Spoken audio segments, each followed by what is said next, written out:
I've been working at Kroger during the virus outbreak these past few months.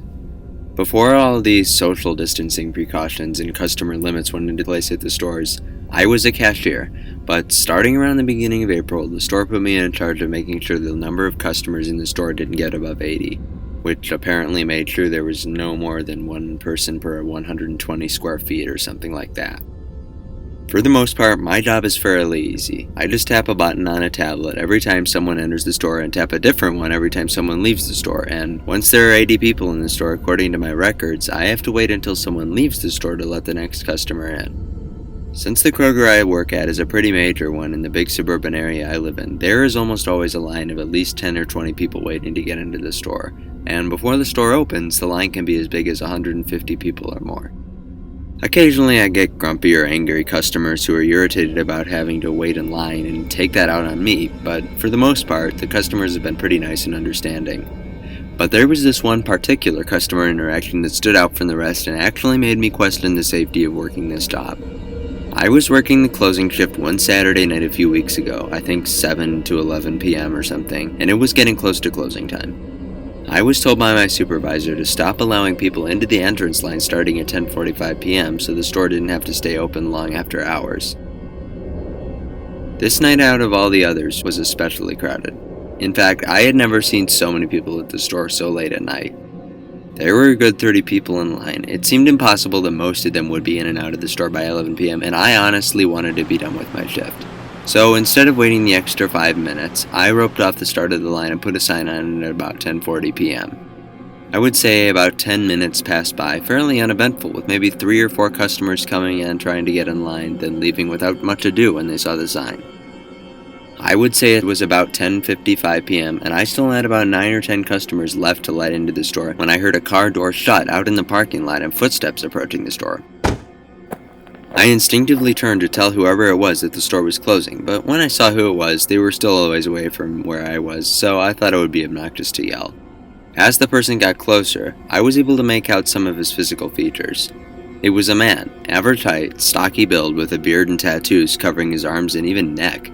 When he came close enough, I politely announced that the store was no longer accepting customers and that he would have to come back the next day. He obviously didn't like that, as the neutral expression he had on previously quickly turned to one of anger and frustration, and he demanded, "Why the hell is that?" As he began speaking, I quickly realized he was a heavy smoker, as he reeked of cigarettes, and he had a hoarse, gravelly voice when he spoke. I didn't really know how to respond to him, other than telling him the truth, that I had been instructed by the store manager to close off the entrance line to the store before 11 p.m., since the store closed at that time, and we didn't want to stay late after closing.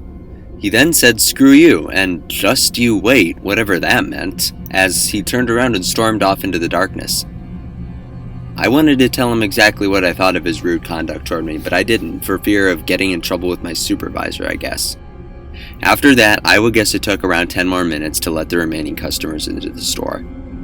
I wasn't the one responsible for making sure everyone got out of the store before it closed, so I took the tablet into the store at 11 and gave it to my supervisor before clocking out and making my way over to my car.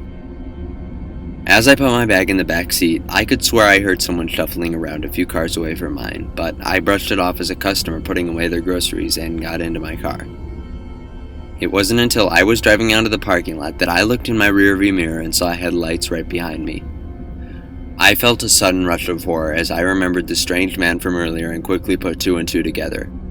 I practically floored the gas pedal when I realized this. I think I even heard my tires squealing as I peeled out from the parking lot onto the busy main road without even checking for cars, and thank goodness there were none. I was probably driving at 60 miles an hour in a 35 zone, but I didn't even care, because nothing was going through my mind at that moment but getting the hell away from this dangerous man. I pressed down the gas pedal even harder when I saw the man was gaining on me. Thinking fast, I slammed on the brakes so fast that the man went right past me and I made a hard right turn onto a side street, and before he could even turn around, I turned onto another street and another, then another, and drove until I was sure I had lost him. I arrived home safely and never saw or heard from the man again. But just a few nights ago, when I got to my car after my shift to drive home, I found that one of the tires had a mark across its surface, as if someone had started to cut it but stopped or given up for some reason. I hate to think of leaving this job right now, especially when I need it the most, but Now, I'm honestly considering leaving it for the sake of my own safety.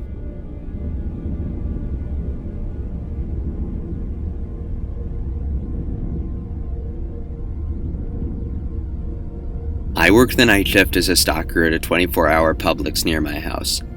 The job is kind of tedious, and it involves a lot of bending and crouching and reaching up high to stock all the shelves. Generally, there aren't that many people in the store past midnight, but every so often, someone comes into the aisle I'm working in to find something. It's generally busier on weekend nights. This one particular Monday night, though, the store was so empty that I didn't even think there was anyone in there except for me and my co-workers, who were 2 cashiers, a bagger, some produce, deli, and meat workers, and the 2 other stockers who all refer to as John and Ross. I was in the baking aisle, and I remember I was restocking some Betty Crocker cake mix or something when I began hearing a crinkling sound a few aisles over. I thought it was kind of strange, since I hadn't run into any customers before then, so I figured it was probably just John or Ross stocking something a few aisles over. But as I continued stocking items in my aisle, the crinkling sound didn't stop. I would say it went on for a good 2 minutes before I grew impatient with the noise and called out, "John? Ross? Is that you?" No response. The crinkling sound stopped, however. I made my way over to the aisle where I thought I had heard the noises coming from and found nothing. Just then, though, I heard the sound of boxes falling off the shelf in what I was pretty sure was the aisle I had just been working in. I returned to that aisle and was confused to find that the boxes of cake mix I had just put on the shelf had fallen off and were now haphazardly strewn about the floor. There was no way they could have fallen off the shelves by themselves, and I was sure it had to be one of my coworkers pranking me or something. As I began picking up the boxes and putting them back, though, the crinkling sound started again from a few aisles over. Now I was genuinely pissed, and I decided I was done playing cat and mouse with whichever of my coworkers was doing this, so I dropped the boxes I was holding and ran over to the aisle as fast as I could. As soon as I reached the aisle, however, I was face to face with not one of my coworkers, but rather some huge grown-ass man standing in the aisle. I was so shocked I couldn't even move or scream. The man was looking right at me, smiling, and he was wearing these huge, dirty hiking boots and a ski cap. It honestly might not sound that creepy, but in the moment, I don't think I had ever been more terrified. Then the man began to reach his hands toward me, and that was when I finally turned and full-on sprinted out of there, not stopping until I reached the front of the store. When I got to the cash register, I was completely out of breath, and the cashiers looked at me like I had 3 heads, but I honestly didn't care at that point. I told them what I had seen, and they were visibly skeptical, which actually kind of made me mad. I called the police, and as soon as they arrived, I had them search the entire store. Of course, like a cliche horror story ending, they found no one in the entire store, and when they left, one of the cashiers told me I was probably just hallucinating because it was so late at night, which only made me all the more pissed. When I asked John and Ross about it, though, John told me he heard the crinkling sound as well, but he just assumed it was me or Ross making the noise, as I had assumed at first.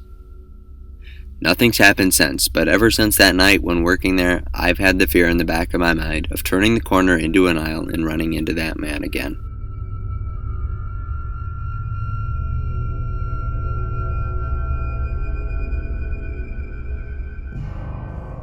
I worked for a few years as a night security guard at a shopping mall in eastern Michigan. The mall was huge. I think there were almost 200 stores or something crazy like that, so I was assigned to the west end of the first floor at the mall, and there were 3 or 4 other security guards patrolling the other parts of the mall.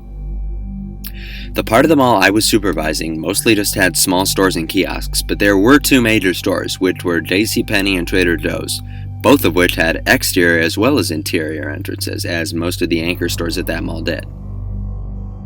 The mall itself closed at 6 p.m., so I would get there at about 5:50 to start closing the store security gates and checking the cameras for guests still in the mall.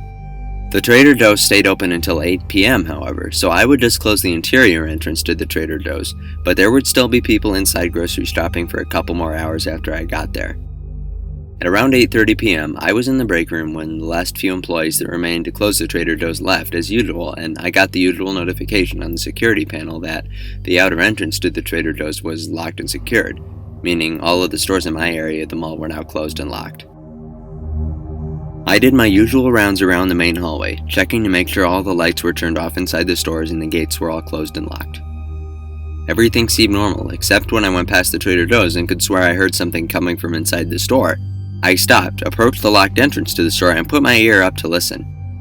Whatever sound I had heard before was gone though, because now all I could hear was the coolers running in the frozen section. So I just brushed it off as my imagination and went back to the break room where I sat on my computer. I would say about 10 minutes went by before I heard an alert sound on the security panel which indicated that motion or sound had been detected in one of the stores. When I checked to see where the report came from, I saw it was from the Trader Joe's where I had thought I had heard the sounds coming from not even 15 minutes ago. My boss had always told me that those alert messages only popped up when there was significant motion or sound detected somewhere, so the fact that an alert had just popped up was kind of concerning. I got up and left the break room to investigate. As I approached the entrance to the Trader Joe's, I began hearing the sound I thought I had heard emanating from the store a little while ago. I tried to distinguish what it could be, but the sound was just too muffled. I took out my keyring, found the key to the Trader Joe's, rolled open the gate, and entered the store, which was pitch black aside from the exit signs and the little light seeping in from the hallway and the windows in the store. I then paused to listen to what the sound could be. It sounded like the doors to the back stockroom swinging back and forth repeatedly. I shined my flashlight in the direction of the doors and my suspicion was confirmed when I saw the doors swinging rapidly. I couldn't see who or what was causing the motion, and quite honestly, I didn't want to, but I approached the doors anyway. When I was about 20 feet away from the door, I shouted security, and the doors stopped swinging abruptly right after I called out. I paused where I was, on edge, waiting for something to happen, and nothing could have compared to the pure, gut-wrenching fear I felt when the doors burst open and a huge black figure came charging out of the stockroom, running toward me at top speed. I ran out of that store like there was no tomorrow and didn't stop running until I reached the break room and locked the door with only seconds to spare before the crazed lunatic, who sounded to be a man, started pounding on the door so hard I honestly thought it would cave in at any moment. I shouted to him that the cops were on their way before I even called the cops, and in response to that, he ran off down the hall toward the east end of the mall. I immediately called the police, as there was nothing I nor any other security guards in that mall carried on us to even defend ourselves against that man, let alone apprehend him. I stayed on the line with the police while I alerted the other security guards in the mall to the man's presence over my walkie-talkie. Police arrived within minutes, since the mall is right near a station, and I was surprised to see through the security cameras what looked like at least 10 cars show up, with flashing lights outside the mall.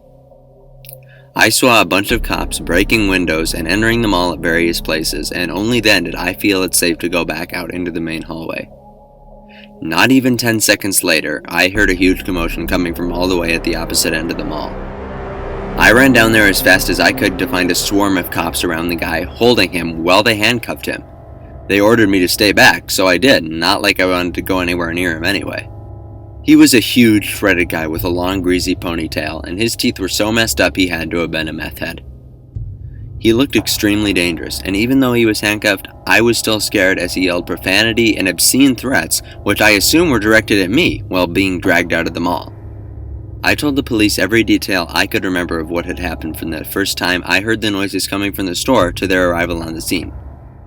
The next day, the security tapes from the previous day were examined, and the cameras showed the guy walking into the Trader Joe's at like 7:45 p.m., going into the bathroom and not even coming out until almost 10 minutes after the last of the employees had left. Nothing was stolen or damaged, surprisingly, and to this day, neither I nor anybody else has any idea who that man was, what he was doing in there that night, and what his intentions were.